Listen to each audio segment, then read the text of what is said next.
ku danna subscribe. Sannan ku danna alamar ƙararrawa domin ci gaba da samun shirye-shiryenmu a kodayaushe da zarar mun dora.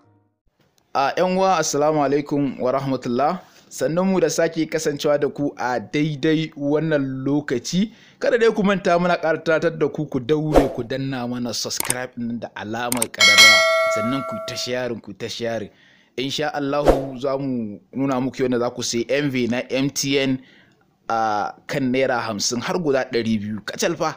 To aga iya sauki yoga. To da farko ana buƙatar ku shiga wajen dialing. Mun ka shiga wajen dialing kamar yadda kuke gani, za ku sa *131*25#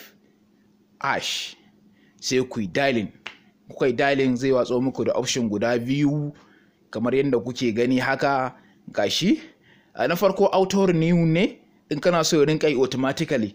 Na biyu kuma zaɓi ne, sai ka bushe iska duk da kake da buƙatar sai wannan MV sai ka bar shi a na biyu. To ina ga kawai sai mu bar shi a na biyun. Ina ba ku shawara da wanda zai shi ma ya bar su a na biyun zai fi. Sai mu danna number 2.